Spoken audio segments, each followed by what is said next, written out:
China, जो पाकिस्तान का सदाबहार दोस्त माना जाता है, जिसने पाकिस्तान को हर किस्म की मदद मुहैया कराई, लेकिन लगता है अब चीन का भी दिल पाकिस्तान से भर गया है, क्योंकि जो चीन पाकिस्तान की मदद के लिए हमेशा तैयार रहता था, उसी चीन का एक डिसीजन और पाकिस्तान एक बार फिर भीख मांगने के लिए भटकने लगा। एक तरफ जहां पाकिस्तान में जिनपिंग ने एक बड़े प्रोजेक्ट से अपने हाथ पीछे खींचकर एक बड़ा खेल कर दिया है, तो वहीं दूसरी तरफ अमेरिका की साइबर सुरक्षा को भी चकनाचूर कर दिया है और अमेरिकी डेटा चुरा लिया है। यहाँ तक कि डोनाल्ड ट्रंप और जेडी वेंस भी नहीं बचे। तो चलिए जान लेते हैं चीन के इस खतरनाक खेल के बारे में। दरअसल पाकिस्तान अब मेन लाइन 1 यानी कि ML1 रेलवे के कराची रोरी खंड के लिए एशियाई विकास बैंक यानी ADB से $2 अरब लोन की मांग कर रहा है। ये परियोजना कभी चीन पाकिस्तान आर्थिक गलियारे का मुख्य हिस्सा मानी जाती थी, लेकिन अब चीन इसके लिए वित्त पोषण करने से पीछे हट गया है, यानी कि अब कोई पैसा नहीं मिलेगा।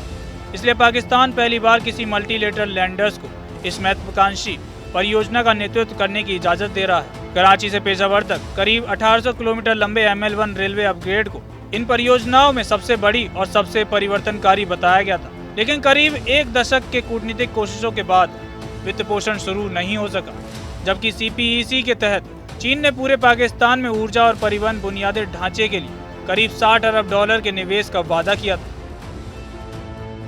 चीन ने अपना कदम पीछे क्यों खींचा?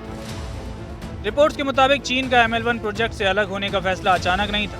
इस प्रोजेक्ट की फाइनेंशियल फिजिबिलिटी को लेकर चीन में चिंताएं बढ़ रही थी, खासकर पाकिस्तान की बिगड़ती माली हालात और कर्ज चुकाने की उसकी कठिनाइयों को देखते हुए। जबकि इलेक्ट्रिक फील्ड में चीनी कंपनियां पहले ही अरबों का निवेश कर चुकी हैं, जिसका मतलब साफ है कि चीन अब उन देशों में बड़े निवेश से बच रहा है जहां आर्थिक हालात कमजोर और परियोजनाओं का जोखिम ज्यादा है। पाकिस्तान अपने बढ़ते लोन और बार बार IMF बेल आउट के कारण इसमें फिट बैठता है। वहीं अब चीन का ML1 परियोजनाओं से पीछे हटना दिखाता है कि पैसे की बात आने पर अटूट दोस्ती भी टूट सकती है। इतना ही नहीं, ये पाकिस्तान के लिए किसी एक रणनीतिक साझेदार पर निर्भर रहने की मुश्किल को भी उजागर करता है। हालांकि ML1 परियोजना से चीन का निकलना CPEC की समाप्ति नहीं है, लेकिन इससे इसकी गति धीमी हुई है। अब ADB के साथ काम करने का फैसला भविष्य की परियोजनाओं के लिए नया रास्ता खोल सकता है। बलूचिस्तान में रेकोडिक तांबा और सोने की खदान की वजह से ML1 रेलवे अपग्रेड की जरूरत और बढ़ गई है। इस खदान को कनाडाई कंपनी बैरिक गोल्ड विकसित कर रही है। इस खदान को लेकर कहा जा रहा है कि ये दुनिया की सबसे बड़ी अनटेप्ड मिनरल प्रॉपर्टीज में से एक है और फ्यूचर में पाकिस्तान के निर्यात में बड़ा योगदान दे सकती है। लेकिन खदान से पोर्ट तक अयस्क पहुंचाने के लिए जरूरी लॉजिस्टिक ढांचा बेहद कमजोर है। पुरानी रेलवे लाइन भारी माल उठाने में काबिल नहीं है। बिना आधुनिक ML1 के खदान की पूरी आर्थिक क्षमता नहीं निकाली जा सकती। इसी कारण ADB ने न केवल रेलवे के लिए वित्त पोषण कबूल किया, बल्कि रेकोडिक परियोजनाओं के लिए $410 मिलियन भी देने का वादा किया है। पाकिस्तान के लिए सिर्फ एक ट्रांसपोर्ट अपग्रेड नहीं, बल्कि लंबी अवधि के खनिज निर्यात की तैयारी। आपको बता दें कि अमेरिका भी पाकिस्तान की खनिज संपत्तियों जैसे रेकोडिक में रुचि दिखा रहा है। पाकिस्तान का अब बहुपक्षीय वित्त पोषण अपनाना सिर्फ आर्थिक नहीं, बल्कि रणनीतिक कदम है। ADB की बढ़ती भूमिका पाकिस्तान के बुनियादी ढांचे में ज्यादा डाइवर्स और संतुलित विदेश नीति की शुरुआत हो सकती है, जबकि लंबी अवधि में ये कदम पाकिस्तान को किसी एक साथी पर निर्भर रहने से बचाएगा और चीन और अमेरिका दोनों के सौदेबाजी में ज्यादा प्रभाव देगा। चीन के हैकर्स ने चुराया हर अमेरिकी का डाटा। आपको बता दें कि अमेरिका में अब तक का सबसे बड़ा साइबर हमला सामने आया है और आरोप सीधे चीन पर लग रहे हैं। रिपोर्ट्स के मुताबिक चीन आधारित हैकर ग्रुप सॉल्ट टाइफून ने न सिर्फ अमेरिकी जनता का डेटा चुराया है, बल्कि राष्ट्रपति डोनाल्ड ट्रंप और उपराष्ट्रपति जेडी वेंस जैसे शीर्ष नेताओं तक का डेटा हैक कर लिया है। पहली बार इस हमले की जानकारी दिसंबर 2024 में सामने आई थी, जब कई अंतर्राष्ट्रीय मीडिया एजेंसियों ने खुलासा किया कि चीनी हैकर्स ने अमेरिकी टेलीकॉम कंपनियों के नेटवर्क को ब्रेक कर लिया है। इसके जरिए लाखों कॉल्स, टेक्स्ट मैसेजेस और यूजर्स की निजी फाइलें चुराई गईं। कम से कम 8 अमेरिकी टेलीकॉम कंपनियां इस हमले की चपेट में आईं। सीनेट इंटेलिजेंस कमेटी के चेयरमैन मार्क वार्नर ने इसे अमेरिका के इतिहास का सबसे खतरनाक टेलीकॉम हैक बताया। उनका कहना था कि ये रूसी हैकरों के पिछले हमले से भी कई गुना ज्यादा बड़ा था। 80 देशों पर चीन की नजर। एक बड़े साइबर हमले में चीन से जुड़े हैकर्स ग्रुप सॉल्ट टाइफून ने अमेरिका समेत 80 देशों के सरकारी, सैन्य, ट्रांसपोर्ट और होटल नेटवर्क को निशाना बनाया। ब्रिटेन की रिपोर्ट के मुताबिक पुरानी सुरक्षा खामियों का फायदा उठाकर अमेरिकी टेलीकॉम सिस्टम हैक किया गया। इससे कॉल्स, मैसेजेस और मोबाइल फाइल्स तक पहुंच बनाई गई। FBI की पूर्व साइबर चीफ सिंथिया केसन के मुताबिक कोई भी अमेरिकी इससे बच नहीं पाया। सबसे चौंकाने वाली बात यह थी कि अमेरिकी राष्ट्रपति ट्रंप और उपराष्ट्रपति JD वेंस भी इस हमले की चपेट में आए।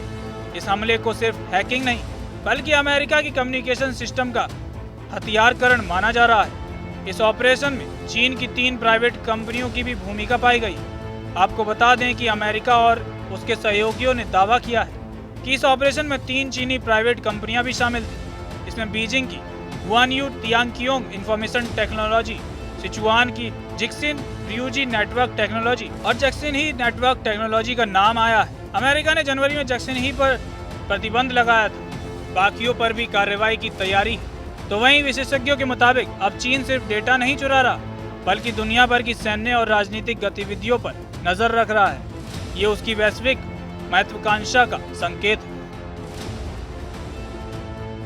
नेपाल ने दिया अमेरिका को तगड़ा झटका। गौरतलब है कि इस सब के बाद भारत के पड़ोसी देश नेपाल ने भी एक बड़ा कदम उठाते हुए अमेरिकी सोशल मीडिया वेबसाइट्स को ब्लॉक करने का आदेश दे दिया है। नेपाल सरकार ने फेसबुक, इंस्टाग्राम, यूट्यूब समेत 26 सोशल मीडिया साइट्स पर बैन लगा दिया है। इन प्लेटफॉर्म ने नेपाल के संचार और सूचना प्रौद्योगिकी मंत्रालय में रजिस्ट्रेशन नहीं कराया था। दरअसल नेपाल सरकार ने संसद में एक बिल पेश किया है। इसका मकसद है कि सोशल मीडिया प्लेटफॉर्म सही तरीके से संचालित हो और वे जिम्मेदार और जवाबदेह हों। इस बिल पर नेपाली संसद में अभी पूरी तरह बहस नहीं हुई है। इसकी सेंसरशिप का साधन और ऑनलाइन विरोध करने वाले सरकार विरोधियों को सजा देने के तरीके के रूप में आलोचना की जा रही। लेकिन एक सवाल ये भी उठता है कि आखिर नेपाल में टिकटॉक पर कोई बैन क्यों नहीं लगाया गया है। बताया जा रहा है कि टिकटॉक ने वहां अपना रजिस्ट्रेशन पूरा किया हुआ है। यही वजह है कि नेपाल में इसे फिलहाल बैन नहीं किया गया है। लिहाजा नेपाल में टिकटॉक का बैन ना होना और चीन की ये दोहरी नीति कुछ अलग ही संदेशा देती है। चीन ने जब तक पाकिस्तान को सहारा दिया तब तक उसे एक स्ट्रेटेजिक पार्टनर के तौर पर पेश किया जाता रहा। लेकिन अब हालात ये है कि चीन का हाथ हटते ही पाकिस्तान एक बार फिर अंतर्राष्ट्रीय मंच पर कटोरा लेकर भीख मांगने को मजबूर हो गया है। इस पूरी स्थिति ने अमेरिका और पाकिस्तान दोनों में हलचल मचा दी है। अमेरिका को अपनी रणनीति पर फिर से विचार करना पड़ रहा है और पाकिस्तान को अपनी असलियत का सामना। बहरहाल आज की इस रिपोर्ट में बस इतना ही। अब बारी आपकी है। इस पूरे मुद्दे पर आपकी क्या राय है? क्या चीन की ये चालाकी वैश्विक संतुलन को बिगाड़ सकती है? हमें कमेंट में जवाब जरूर दें।